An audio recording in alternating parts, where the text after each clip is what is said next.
Hi everybody, thanks for joining me for this webinar on a case study. My name is Brad Satin, I'm with Focus Media Services, and the other day I was kind of updating some of our crisis communications training curriculum, and I began building out a case study that I thought was such a good learning opportunity. Why not make it into its own webinar? And that's what we're doing here today. This is about the do's and don'ts when it comes to communicating in a crisis, and frankly the same rules apply whether you're a school district, whether you're a government agency, or even a worldwide company. And today the focus is on, indeed, a worldwide company, Starbucks. So Starbucks opened back in 1971. It today has over 17,000 locations across the United States and 40,000 locations worldwide.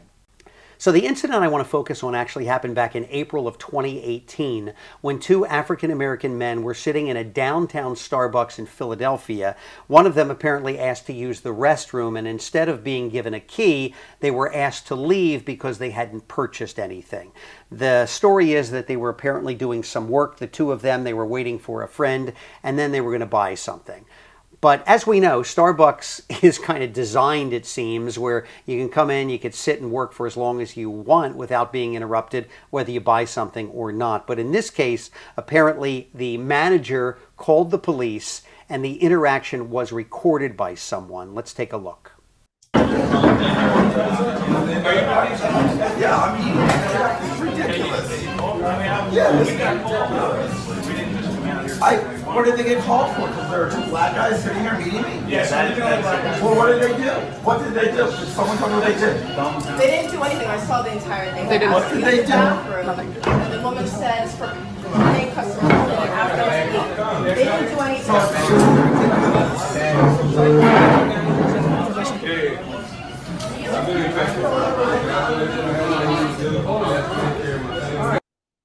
So I think it helps maybe to build out a little timeline of the events here. We're going to assess things at the end, but let's first run through how things played out here. So again, this incident happened back in 2018 on April 12th. The men were arrested. It's important to note that Starbucks did not press charges and the men were released, but the video went viral across the world almost immediately. And so 2 days later, April 14th, Philadelphia Police Commissioner at the time, he posted a video on Facebook defending his officers' actions. Let's take a look at part of that. It is important, I felt, for all my words about this incident to be expressed so that they would not be edited. And so you can make your own value judgments based on what you have heard.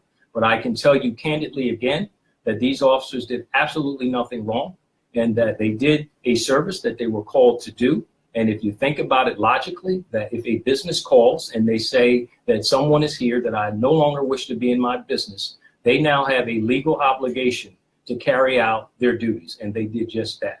We will continue to work forward. There will likely be a press conference about this in the future. I just thought that it was very important that we get out some facts that I did not believe were being put out. It is the power of social media. You can put your message out to your stakeholders without the media acting as a go-between. Putting it out this way on Facebook can be very beneficial when it's done right, but in this case, as you're going to see in a moment, it kind of backfired. So the next day, April 15th, the protests began, including at the store, demanding that the store manager who actually called the police initially be fired. On that same day, again, 3 days after the initial incident, Starbucks CEO at the time, for the first time, released a video apologizing for what happened. Take a look at that. Hi, I'm Kevin Johnson, CEO of Starbucks. I want to follow up on the letter I published yesterday to all Starbucks customers and my Starbucks partners regarding the incident that occurred in the Philadelphia area store last Thursday. I want to begin by offering a personal apology to the two gentlemen who were arrested in our store. What happened and the way that incident escalated and the outcome was nothing but reprehensible. And I'm sorry. I want to apologize to the community in Philadelphia and to all my Starbucks partners. This is not who we are, and it's not who we're going to be. We are going to learn from this, and we will be better for it.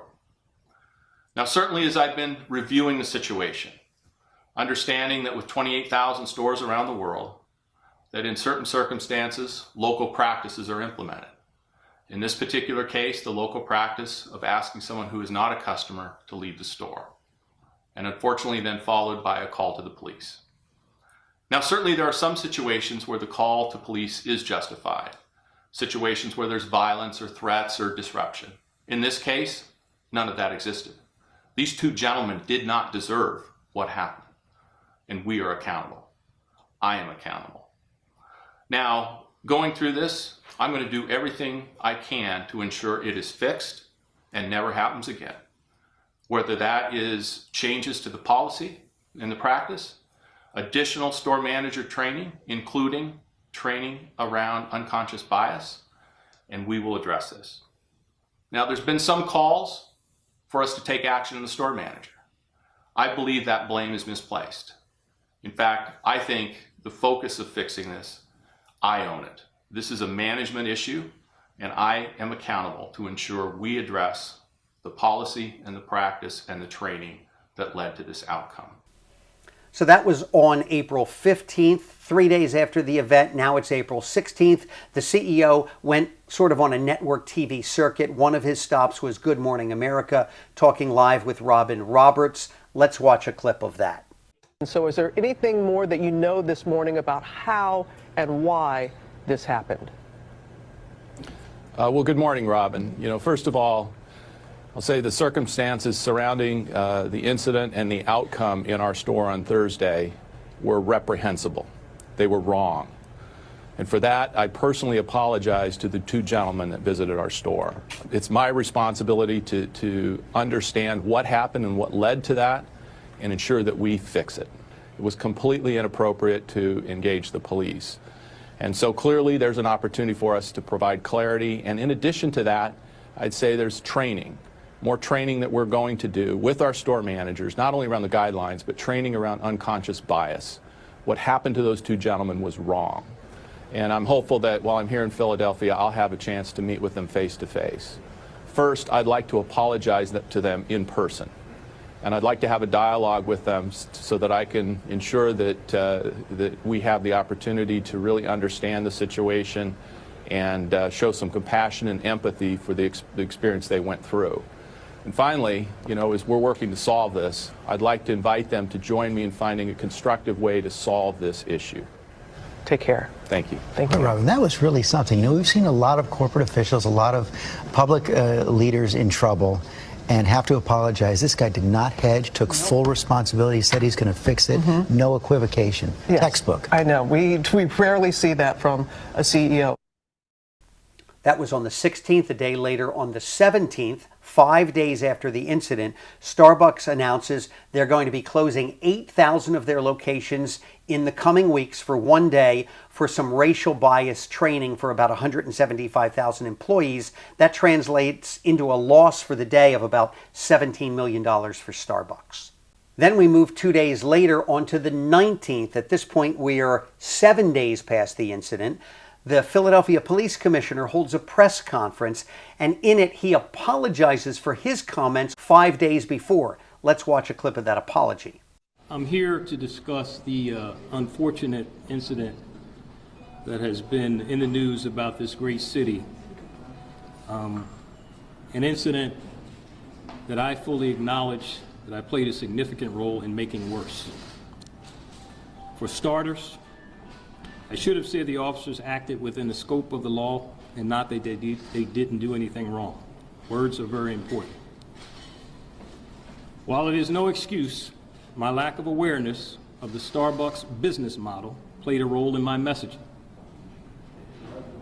While this is apparently a well-known fact with Starbucks customers, not everyone is aware that people spend long hours in Starbucks and aren't necessarily expected to make a purchase. I was not aware of that, and so that is on me. I can appreciate, in light of the Starbucks policy and how well known it is to many, why these two men were appalled when they were asked to leave. For this reason, I apologize to them. So that's kind of the timeline of events over the course of this week.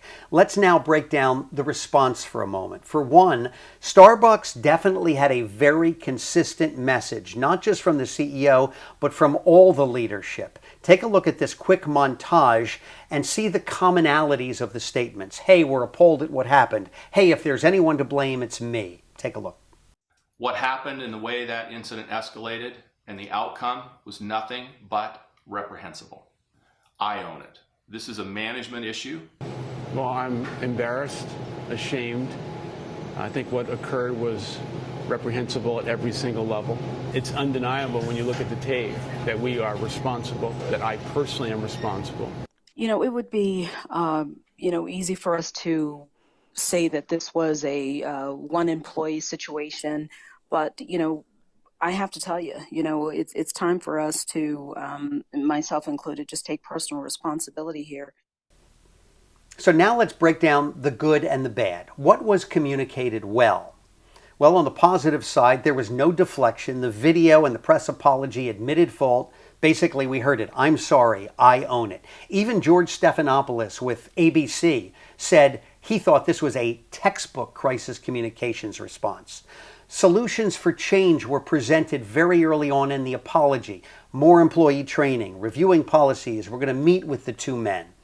Blame at no point was shifted, right? It was really a look inside, the critique of the leadership and the criticism of the leadership. They used the media, they used social media to their advantage to take ownership of this. They flew to Philadelphia, met face to face with city leaders as well as these two men. And remember, their store also closed for a day at a cost of about $17 million to provide that racial bias training. And as part of that training, they actually brought in various cultural and human rights groups to help out with it. So that was the response on the positive side. On the negative side, how was this communicated poorly? Well, for one, they were criticized for not making an on-camera statement for 3 days. Now, certainly an argument can be made. It takes time to gather the facts. You want to make sure you have all the information before you put it out there, and that is absolutely true. But should it have taken 3 days? We talk all the time about viral videos being called viral for a reason. You don't have days. In viral videos, they can spread in seconds and minutes. Starbucks failed to control their own narrative on day one, so what happened? Their narrative was controlled for them. Starbucks was also criticized because their very first response from the company didn't really talk about the heart of the problem, which was race here.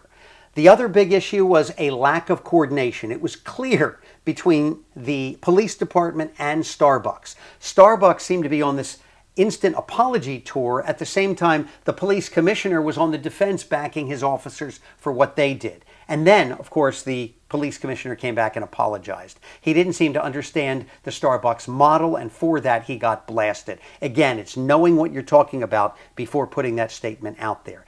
Everyone has to be on the same page. And in this case, clearly, at least initially, Starbucks and the Philadelphia Police Department were not on the same page. So while timing is so critical, otherwise your narrative will be controlled for you, you need to gather the facts and then be consistent in your response. So in the end, how did this all end? Well, the city of Philadelphia paid the men a symbolic $1 each, and the city also invested $200,000 in an entrepreneur program in which the two men participated.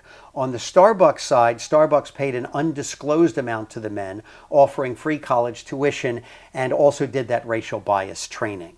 So what's the takeaway here? If we wanted to sum up maybe 3 things here: respond very quickly, but not until you review all the facts. Don't just say you're sorry, prove that you're sorry, and don't give excuses. You want to be accountable. Starbucks, of course, did bounce back, but understand in today's world, headlines can quickly resurface and remind people what you did. Here is a story from this year, 2025. Take a look at how what happened back in 2018 returned back in this story. Well, Starbucks has shut the door on its open door policy. The coffee chain is now telling people they must buy something or leave. The policy has led to conflict inside some of the stores, including one here in Philadelphia that resulted in a lawsuit. Action News race and culture reporter Taronda Thomas live outside of that store in Center City with more. Taronda.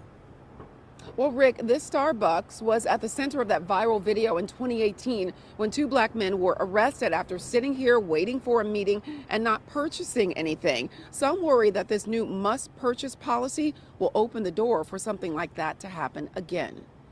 Change at the coffee house. Starbucks replacing its open door policy with a new policy that's meant to drive up business and drive out non-paying customers. The company sent this memo to stores about a new code of conduct, which, quote, makes it clear that our spaces, including our cafes, patios, and restrooms, are for use by paying customers and our partners. It is a very, very risky move.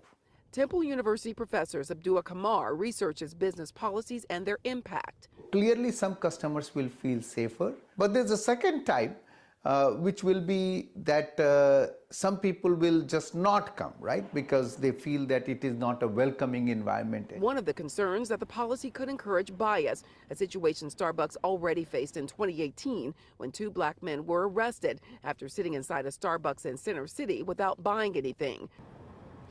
I spoke to Dante Robinson, one of the two men arrested at the Starbucks in 2018. I asked him about his thoughts on this new policy. He declined to comment, saying that he's moved on from the situation. He and his friend both settled with Starbucks and the city. Now, as for that new policy saying that you must purchase something in order to use the restroom or hang out in this area of Starbucks, well, you can look for those stores to start posting about that, putting it on their doors, on their walls soon.